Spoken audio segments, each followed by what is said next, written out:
नमो राघव। जय श्री सीताराम। जय श्री सीताराम। रामचरित मानस पाठ। भावार्थ बोधनी जगत गुरु चित्रकूट पीठाधीश्वर की यह जो हम भावार्थ बोधनी का पाठ करते हैं, आप सबको जैसा भी लगे आप कमेंट बॉक्स में लिख दिया करो कि आपको यह कथा कैसी लग रही है, कैसा रामचरितमानस का पाठ हो रहा है। नमो राघव भाई। जय श्री सीताराम। जय श्री सीताराम। यहाँ हम प्रसंग किस जगह पे पहुंच गए हैं? हमारा प्रसंग चल रहा है कि सुमंत जी भगवान राम को छोड़ करके और अयोध्या में पहुंच गए और दशरथ जी को सब समाचार सुना दिया कि किस तरह भगवान ने जटा बनाई, किस तरह गंगा के लिए बैठ के चले गए, क्या लक्ष्मण जी ने कहा, क्या राम जी ने, ये सब हमने आगे के ब्लॉक में डाल रखा है। अब इससे आगे का प्रसंग है। नमो राघव। प्रिया वचन मृदु सुनत नप, चितवत आँखें उघारे, तलपत मीन मलिन जनु, सींचत सी तलवार। जब कौशल्या जी ने कहा, हे महाराज आप धीरता को धारण करें, क्योंकि धीरता से ही हम कुछ कर पाएंगे, क्योंकि धीरज धरने से ही कुछ समय जब आता है तो कह के नहीं आता है, समय का कुछ पता नहीं होता है। मनुष्य के साथ असमय में भी कुछ होता ही रहता है, दुख आपत्ति विपत्ति, ये हानि लाभ जीवन मरण सब विधि का विधान है। इसके लिए कभी परेशान क्या होना क्या नहीं होना, जो होना है कर्म प्रधान विश्व कर राखा, जो जस करें सो तस फल चाखा।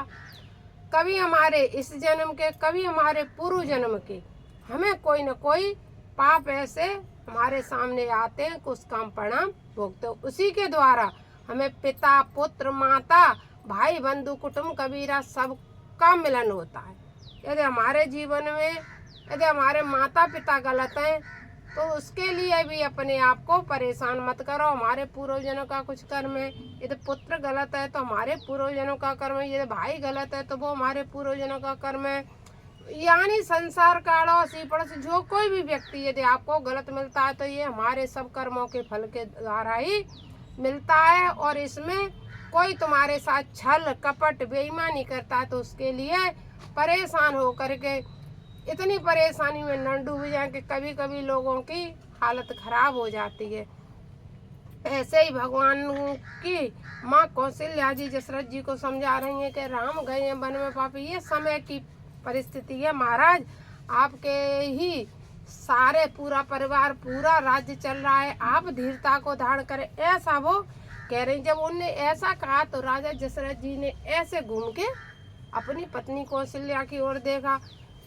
केकई की ओर तो दशरथ जी ने देखा ही नहीं। केकई को तो इतने कट शब्द कहे दशरथ जी ने, ए मुँह गोई मेरे मुंह के सामने से हट जा, सांप ने कहा घर को खाने, मतलब जिन कौन कौन से शब्द दशरथ जी ने कहे, क्योंकि दशरथ जी को बहुत क्रोध आया, क्योंकि राम को बन जाना पड़ा। इसीलिए आप देखना किसी किसी परिवार में, जिस परिवार में पिता रहता है उस परिवार में बच्चों के साथ कभी अन्याय नहीं होता है। जिस घर में पिता नहीं रहता है, कभी कभी अकेली माँ रह जाए और पिता चले जाए तो वो माँ कभी सही निर्णय नहीं कर सकती। यदि दादा जिंदा हो दादी जिंदा हो, कोई न कोई। आज सुबह एक प्रेमानंद महाराज जी बहुत अच्छी उनकी वार्तालाप चल रही थी, बहुत अच्छा प्रसंग था। वह प्रसंग की थोड़ी सी चर्चा हम और आप कर लें तो उसमें उनने क्या कहा था वार्ता में, उन्होंने वार्ता में कहा कि हमारे ऊपर अंकुश का होना बहुत जरूरी है। चाहे साधु हो, बात तो उन्होंने बहुत अच्छी अच्छी बताई थी लेकिन उसी का वीडियो बन जाएगा, लेकिन हम जो मेन बात उसे बता के हमारे जीवन में अंकुश का होना बहुत जरूरी है। अंकुश किसी भी, हम साधु भी, हमारे साधु के भी ऊपर गुरु का अंकुश होना जरूरी है, स्त्री है तो पति का अंकुश होना जरूरी है, और पति नहीं है तो सास ससुर का अंकुश जरूरी है, और पुत्र का अंकुश मान लो, पुत्र पर माता पिता का अंकुश जरूरी है। इस तरह से मनुष्य के ऊपर अंकुश का होना बहुत जरूरी है, नहीं तो हम अपने अच्छे कार्यों में अच्छी राह पे चल नहीं पाते। इसलिए अंकुश का होना इतनी बढ़िया उनने बात कही। संतों की बात में तो ये है कि भाई प्रत्येक एक एक बात में कुछ न कुछ लिखा हुआ है। जैसे कि आजकल सभी संत कह रहे हैं कि सब हिंदू एक हो जाओ, सब हिंदू एक हो जाओ, तो हम सब हिंदू को एक करने के लिए कह रहे हैं, तो ये इसमें कितनी गहराई है, इसको सोचने की जरूरत है। वही सब बातें, संत तो हमारा भलाई चाहते हैं, संत और भगवंत कभी बुरा नहीं चाहते। हमेशा जब भी की है तो उन्होंने हमारे हित की बात की है, इसलिए संतों की बात सर्वोपरि मानी गई है। उनकी बात पे चलना भी जरूरी होता है, संत की, गुरुजन की। हाँ ये है, तुम्हारे साथ कुछ भी हो जाए कभी, जैसे मान लो, तब आगे के प्रसंग में चलेंगे। एक छोटी सी चर्चा है, जैसे हमारे जीवन में कुछ ऐसा हो गया जो नहीं होना चाहिए था, विश्वासघात हो गया इनके साथ, तो हमेशा हमारा कहना यही, हम ये कहते हैं माता पिता की और गुरुजनों की, ठीक है, माता पिता गुरुजन की और भगवान की, तीन पे इंसान विश्वास करता है। आपने विश्वास किया अपनी माँ के ऊपर, अगर आपके साथ विश्वासघात हो गया तो उसके लिए चिंता नहीं करना चाहिए। क्यों नहीं करना चाहिए भाई, तीन पे विश्वास करने की जगह है और तीन ही विश्वासघाती हो जाए तो समझ लेना यहाँ पूर्ण रूप से अधर्म है, तो उसके लिए चिंता नहीं करनी चाहिए, ना ही अपनी सेहत को खराब करना चाहिए। लेकिन कुछ बातें ऐसी होती हैं कि मान लो हम तो ज्ञान दे रहे हैं क्योंकि हमारे माता पिता की संपत्ति है नहीं, इसलिए हम उनको ये सलाह देते हैं। धीरता के लिए भी हम बोलते हैं, यहाँ धीरता प्रसंग है, इसलिए हम कहते हैं कि हम और बच्चे आपके ही ऊपर निर्भर हैं, हम आपके सहारे खुश हैं, आपके बिना कुछ नहीं है। तो ऐसी बातें जो धीरता के लिए जरूरी है, धीर रखो। अगर समय की परिस्थिति के अनुसार अगर आपकी माँ विश्वासघात करती है तो उसके लिए चिंता मत करो। हम बार बार इस बात को दोहराते हैं, लेकिन कोशिश कर रहे हैं भी अपने आप को, लेकिन फिर भी न चाह करके भी अपने विश्वास को ठीक नहीं कर पा रहे हैं। तो रामचरितमानस में यही कहता है कि चाहे हमारे साथ कोई भी गलत करे, माँ गलत है तो यह भी हमारे कर्मों का फल है, माँ का दोष नहीं है, हमारे कर्मों का फल है। यदि विश्वासघात कर दिया माँ ने तो ये समझो कि माता पिता गुरुजन का विश्वास किया जाता है। यदि विश्वासघाती हो जाए माँ तो उसके लिए भी चिंता मत करो। क्यों मत करो कि ये तो तीनों भगवत द्वार है, ये तीनों भगवत हैं, माँ पिता गुरु। अगर ये ही गलत हो गए तो समाज में फिर क्या है, कुछ है नहीं। तो इसलिए इसकी चिंता मत करो। अपना ये मान लो कि अब जे ही दगाबाज है तो फिर संसार में तो फिर जो है कि होए भाई जो राम रचे राखा, को कर तर्क बढ़ावे शाखा। लेकिन धीरता नहीं खोनी है। यहाँ दशरथ जी को भी कौशल्य है, लेकिन दशरथ जी राम के बिछो में धीरता खोते जा रहे हैं, उसका परिणाम गलत होता जा रहा है कभी। लेकिन मनुष्य को कितना भी धन का, प्रॉपर्टी का, किसी भी चीज का कितना भी परिस्थिति आ जाए, ये रामचरित की मानस की चौपाइयां में सिखा रही हैं कि हमें धीरता किसी हाल में नहीं खोनी चाहिए। अब देखो कौशल्य जी की और राजा दशरथ जी ने ऐसे मुड़ के देखा। जब ऐसे दशरथ जी ने मुड़ करके देखा तो क्या हुआ, धरि धीरज उठी बैठी बुहालू, कहे सुमंत कहे राम कृपालु, कहाँ लखन कहे राम सनेही, कहे प्रिय पुत्र वधु वैदेही। काहे लक्ष्मण आए सीता मेरी पुत्र वधु कहाँ है। ये राजा दशरथ कहने लगे, हे सुमंत मुझे बता दो ये तीनों कहाँ हैं। राजा दशरथ अधीर होने लगे कौशल्या जी की ओर। एक बार इस तरह से करुणामयी निगाह से देखने के बाद फिर वही प्रश्न किया कि सुमंत मेरे पुत्र वधु लक्ष्मण राम कहाँ हैं।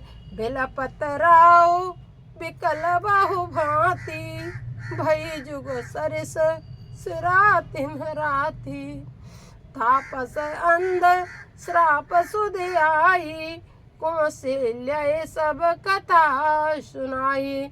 और बिलपने लगे, रोने लगे, और फिर कौशल्या जी को श्रवण कुमार की कथा सुनाने लगे। श्रवण कुमार की कथा सब जानते हैं, माता पिता अंधे थे श्रवण कुमार को, लेकर के भगवान उनके पुत्र चले गए कहाँ, उनकी तीर्थ यात्रा करा रहे थे। माता पिता को प्यास लगी, श्रवण कुमार जल लेने गए और तब तक कि भगवान दशरथ जी आखेट पे निकले हुए थे, तो उन्होंने सप्तवेदी बाण दे दिया। वो श्रवण कुमार को लग गया। श्रवण कुमार की मृत्यु हो गई। जब वो श्रवण कुमार ने कहा कि इस जल को लेकर के मेरे माता पिता के पास आप चले जाओ, वो प्यासे, उन्हें जल पिला दो। ऐसा कहा तो दशरथ जी जब जल लेकर के गए और दशरथ जी बोले नहीं, तो वो समझ गए माता पिता ये मेरा पुत्र नहीं है, आप कौन हो। तो दशरथ जी ने कहा इस तरह से मैं दशरथ हूँ और आपके पुत्र का इस तरह से मृत्यु हो गई। तो उन्होंने श्राप दे दिया।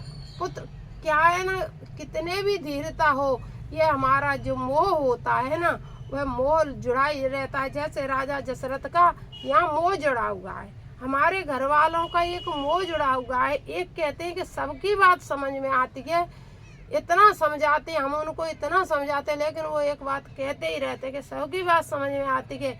एक माँ ऐसा विश्वासघात कर दे, यह समझ में नहीं आता, और वो अपने स्वास्थ्य को बराबर बराबर कहीं ना कहीं गड़बड़ करते रहते हैं। करते रहते क्या है, बस वो चिंता करते हैं, इसलिए स्वास्थ्य गिरता रहता है। अभी अभी 10 किलो वजन घट गया, तो वही ये चलता रहता है, क्या है। लेकिन भगवान का भरोसा है कि कुछ भी हो जाए भगवान हमारा साथ नहीं छोड़ेंगे। अगर माने 3 होते हैं, गुरुदेव हमारे साथ नहीं छोड़ने वाले। चित्रकूट पीठाधीश्वर गुरुदेव भगवान हमेशा आशीर्वाद प्रदान करते रहते हैं।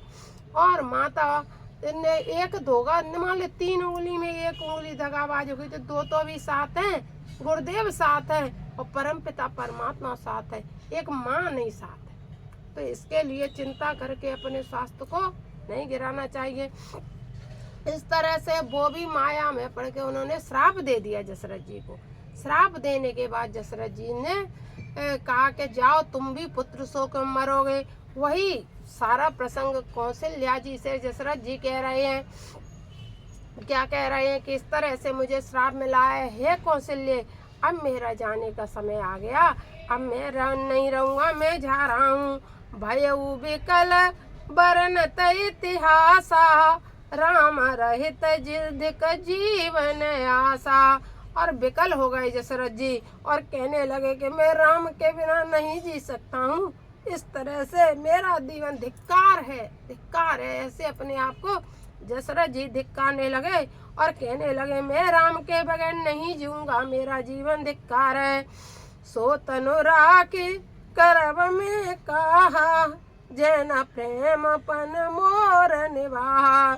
जिस राम से मैंने इतना प्रेम किया, उस प्रेम का निर्वाह नहीं कर सका, इसलिए मेरे जीवन को धिक्कार है, मैं क्या करूँगा, इसलिए मेरे जीवन को धिक्कार है। ऐसा दशरथ जी बोल रहे थे।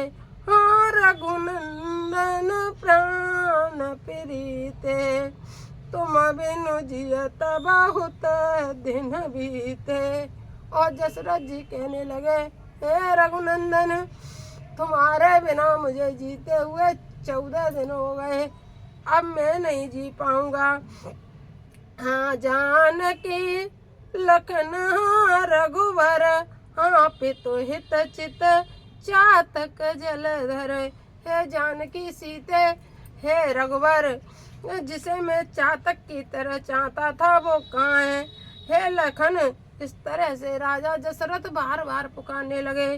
राम राम कहि राम कहि, राम राम कहि राम, तनु परिहरि रघुवर बिरहे, राहो गए सुरधाम।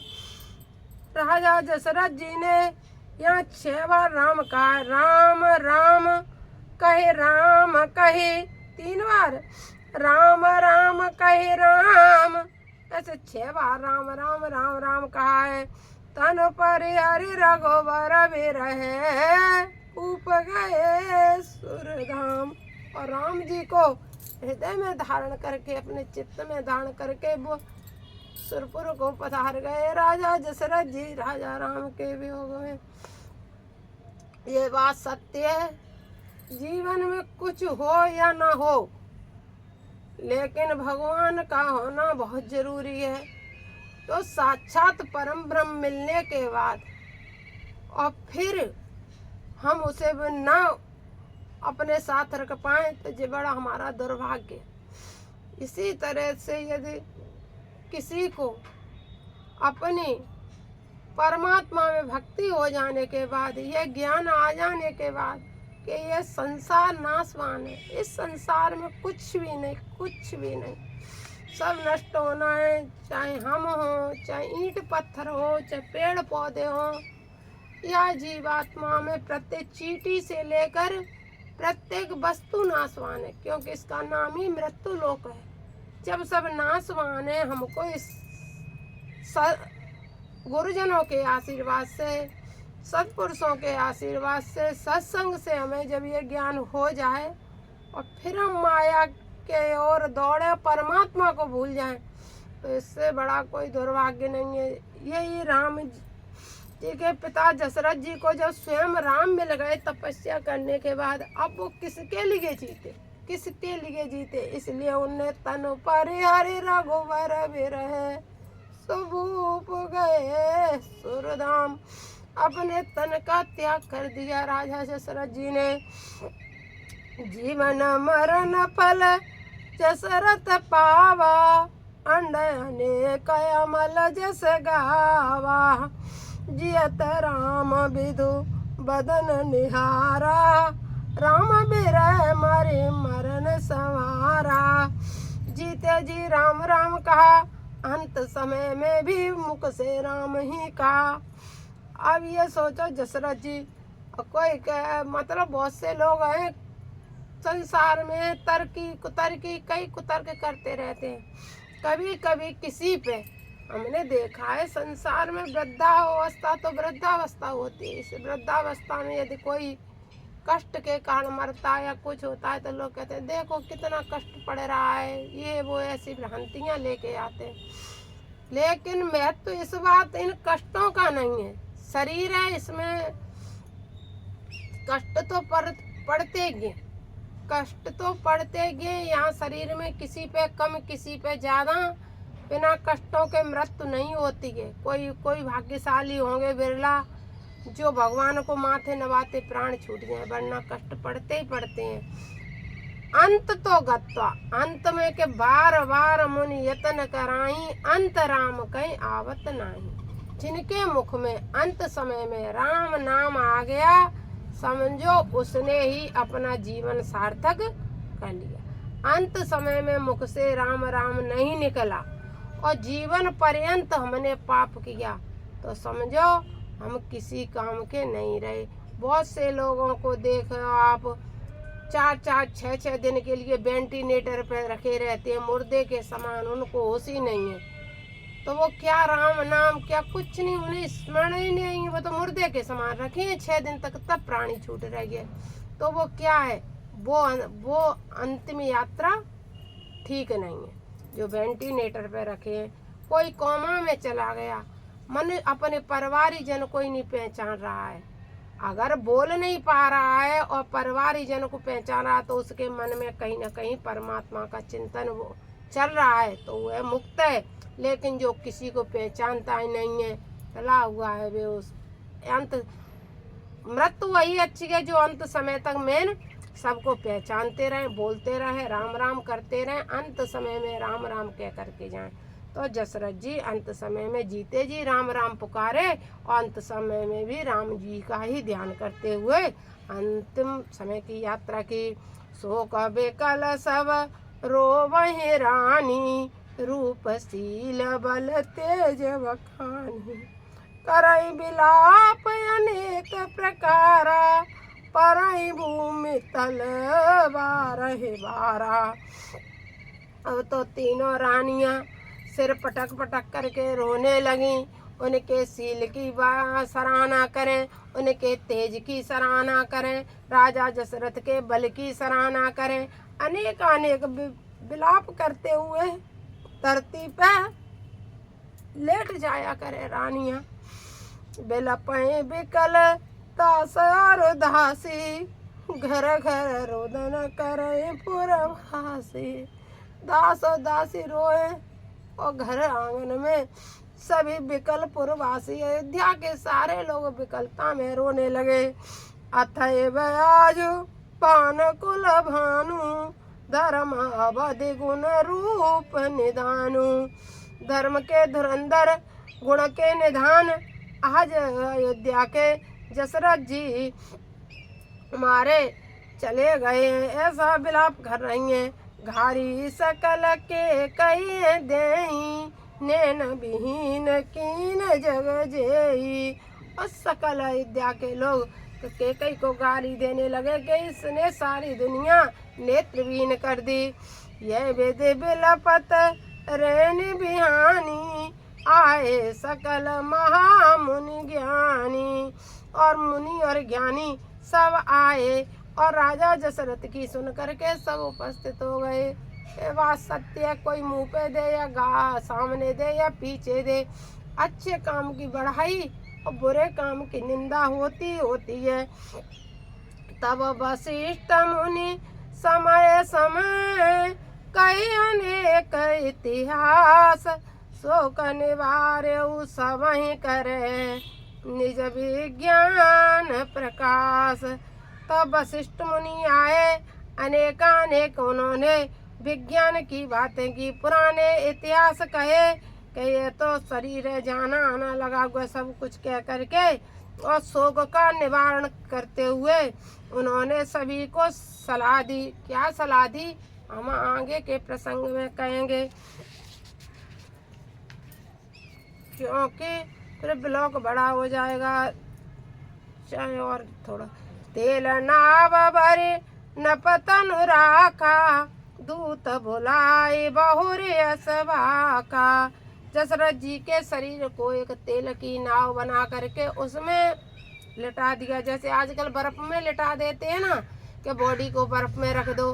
तब तेल की नाव में दशरथ जी की बॉडी यानी शरीर को रख दिया गया। धावहु बेगी भरत पै जाऊ न पशु देखतऊ कहे जनिकाऊ। और कह दिया दशरथ जी की मृत्यु का समाचार मत देना भरत जी को, सिर्फ ये कह देना तुम्हें बुलाया गया है अयोध्या में, जल्दी चलो, शीघ्र चलो। इतना कहू भरत सन जाई गुरु बुलाए पटए दो भाई। कह देना गुरुदेव की आज्ञा है, आप दोनों भाई शीघ्र अयोध्या के लिए चलो, ऐसा बोल देना। सुन मुने आयो से धावन धाए चले बेगी बरबाज ल जाए। सुन मुनि आयो से धावन धाए चले बेगे बरबाज ल जाए। अनरथ अवध आरंभ जब ते कुसगुन भरत कहे तब ते। यदि हमारे जीवन में कुछ समय असमय लोग कहते हैं अरे ये तो वैसे ही आँख भर के रही, वैसे कर नहीं, ये सगुन असगुन रामचरितमानस में भी लिखा हुआ, ये सत्य होते हैं। आँख का पड़कना, पाँव का पड़कना, जे छिपकली का, जे सब कौआ का सर पर बैठे, जे सब कार्य असंभव ऐसे ही नहीं होते, अकारण नहीं होते, कारण से ही होते हैं। इसलिए जैसे वो भरत जी को असगुन हो रहे थे। देखे रात भयानक सपना जाने करें कटुकोटि कल्पना। अब तो बार बार सपना देख रहे थे और कोटि कल्पना कर रहे थे कि हमें ऐसा सपना क्यों देख रहे हैं। रात को भयानक सपने देखने लगे भरत जी। प्रिय जीवाई दे दिन दाना शिवा अभिषेक करई विधि नाना। तब भरत जी क्या करते हैं कि शंकर जी का अभिषेक करते हैं, ब्राह्मणों को दान देते हैं। अगर हम सपना गलत देखें तो हमें रामचरितमानस में यहाँ लिखा हुआ है कि हमें लगे कि हमें कुछ गलत हो रहा है तो कुछ दान पुण्य करना शुरू कर देना चाहिए। वही भरत जी कर रहे हैं। माँ गए हृदय महेश मनाई कुशल मात पे तो परिजन भाई। और शंकर जी की पूजा करके कहते हैं मेरे परिवार कुशल रहे, मेरे माता पिता भाई बंधु सब कुशल हैं। ऐसा भरत जी मांगते हैं अपने ननिहार में। यह विधि सोचत भरत मने धावन पहुँचे आई गुरु अनुशासन श्रवण सुने, चले गणेश मनाए। फिर क्या था, सभी धावन वहाँ पहुँच गए और जाकर के भरत जी से कहा कि हम आपको लेने के लिए आ रहे हैं। चले समीर बेगी है यहाँ के, नागत सरित सैल वन बाके। हृदय सोच बड़ कछु न सोहाई, अस जाने जिय जाओड़ाई। एक निमेष बरस समझाई, यह विधि भरत नगर नियराई। असगुन होए नगर बैठारा, रटय को बात को खेत करारा। तो अयोध्या के निकट पहुंचने वाले हुए तो कहते ना ये टिटुगे टिटिया रह गए, वो टें टें टें टें ऐसी आवाज सुनाई दे रही थी वहाँ। तो ऐसी आवाज को अजीब अजीब आवाज सुनने के लिए उन्हें जैसे जैसे खेत निकट आए सुनाई देने लगी। घर सियार बोलई प्रतिकूला, सुन सुनी होई भरत और रसूला। और सियार और खर ये सब प्रतिकूल भाषा में बात बोल रहे थे, इसलिए भरत जी को और अजीब अजीब लगने लगा। श्रीहत सर सरिता वन भागा, नगर विशेष भयावन लागा। और जैसे ही गए तो उन्हें सरजू नदी भी अजीब दिखाई दी और भवन भी अजीब सा ही दिखा। जो भवन की सुंदरता थी वह भरत जी को नहीं दिखाई दी। घर मृग है गए जाहि न जोए, राम वियोग कुरोग बिगोए।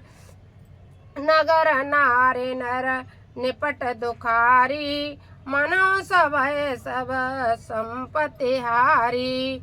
और नगर के लोग वासी सब कैसे दिखाई दिए भरत जी को, जैसे कि उनने सारी संपत्ति को खो दिया हो, उनके पास कुछ रहा ही नहीं हो। तो भैया राम के बिना संसार में कुछ भी नहीं है। तो वही अयोध्या वासियों का हाल है। पुरजन मिलहि न काहे कछु, गवै जुआर जाए। भरत कुशल पूछ न सकहि, भय विषाद मन माए। भरत कुछ पूछ नहीं सकते हैं, भय विषाद है, कुछ भी नहीं पूछ सकते हैं भरत जी। लेकिन बस चलते ही जा रहे हैं, क्योंकि गुरु आज्ञा है, उनसे कहा गया है तुम्हें गुरु जी ने बुलाया है। नमो राघवाय। जय श्री सीताराम, जय जय श्री सीताराम।